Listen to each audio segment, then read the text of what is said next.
পেঁয়াজের পাকোড়া বানানোর 2-3 ঘন্টা পরেও একই রকম মুচমুচে থাকবে এবং দেখবেন কোনো তেল চেটচেটে ব্যাপারটা থাকবে না।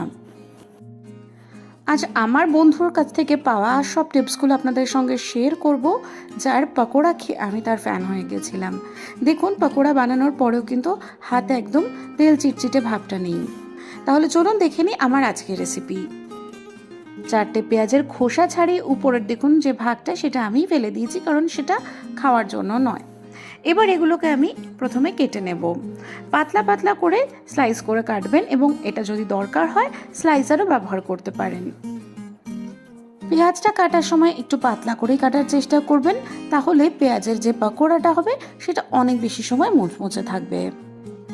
সব পেঁয়াজ কেটে নিয়ে আমি একটা বাটির মধ্যে নিয়ে নিয়েছি। প্রথমে যেটা করব সেটা হলো এর মধ্যে আমি নুন দিয়ে পেঁয়াজগুলো ছাড়িয়ে নেব।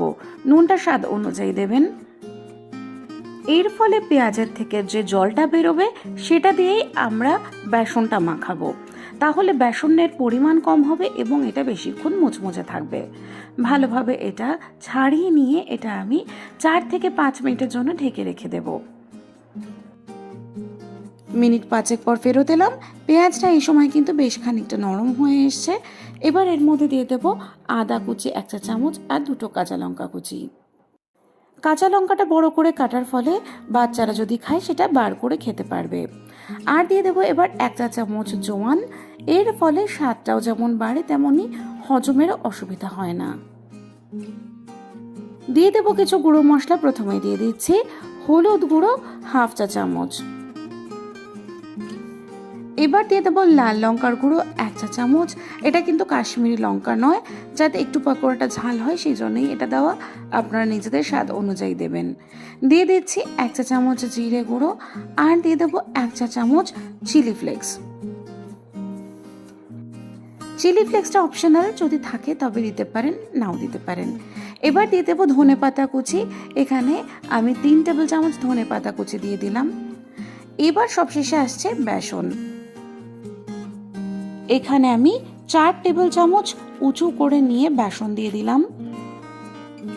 আর দিয়ে দেব চালের গুঁড়ো 2 চা চামচ। এখানে শুধু বেসন বাইন্ডিং করার জন্য যতটা লাগবে ততটাই ব্যবহার করব। আর চালের গুঁড়ো কিন্তু দেখুন আমি দিয়েছি যাতে বেশিক্ষণ মুচমুচে থাকে। সব কিছু ভালোভাবে হালকা হাতে মাখিয়ে নিচ্ছি। সবটা মাখিয়ে নেওয়ার পর যদি মনে হয় তখনই আমি জল দেব। এখানে আমি 1 টেবিল চামচ মতো জল এর মধ্যে মিক্স করে দিচ্ছি। দেখুন এখানে পেঁয়াজটা কিন্তু বেসন দিয়ে ভালো মতো কোট হয়নি, তাই আরও 2 টেবিল চামচ আমি এখানে বেসন দিলাম। সব মিলে এখানে 6 টেবিল চামচ বেসন আমি ব্যবহার করেছি 4টে পেঁয়াজের জন্য। আর বেসন কিন্তু আমি ব্যবহার করব না। সব বেসনটা এবার ভালোভাবে মাখিয়ে নিয়েছি। মাখানোর পরেও দেখুন এইটুকু বেসন কিন্তু আমার রয়ে গেছে। এক বাটির মধ্যে 3 টেবিল চামচ বেসন রয়ে গেছে। একটা কড়াইতে তেল গরম করে নিয়েছি। এবার এক এক করে এই পেঁয়াজের পকোড়াগুলোকে ছেড়ে দিচ্ছি। ভালো করে একটু খেয়াল করলে দেখবেন আমি কিন্তু পেঁয়াজের মতো শেপ দিয়ে এখানে ছাড়ছি না, জাস্ট হালকা হাতে অল্প অল্প ছেড়ে দিচ্ছি।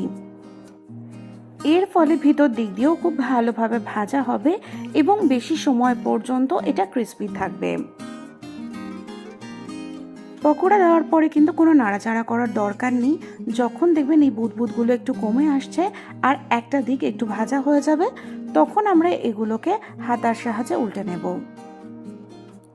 তারপর উল্টো পিঠটাও ভালো করে ভেজে নেব। দেখুন আমার পকোড়া কিন্তু একদম রেডি। আশা করে দেখেই বুঝতে পারছেন কতটা ক্রিস্পি হয়েছে। এই পাকোড়াগুলো তুলে নিয়ে টিস্যু পেপারের উপর রাখবো আর এই একইভাবে সব পাকোড়াগুলোই আমি ভেজে নেব। দেখুন আমার সব পাকোড়াগুলো ভাজা হয়ে গেছে। আশা করি আমার আজকের রেসিপি আপনাদের পছন্দ হয়েছে। আর যদি ভালো লাগে তাহলে চ্যানেলটা সাবস্ক্রাইব করতে ভুলবেন না। আর পাশে থাকা বেল আইকনটিও অবশ্যই প্রেস করবেন, যাতে নেক্সট রেসিপির নোটিফিকেশন আপনি পেয়ে যান। আজ এ পর্যন্তই। সবাই ভালো থাকবেন। নমস্কার।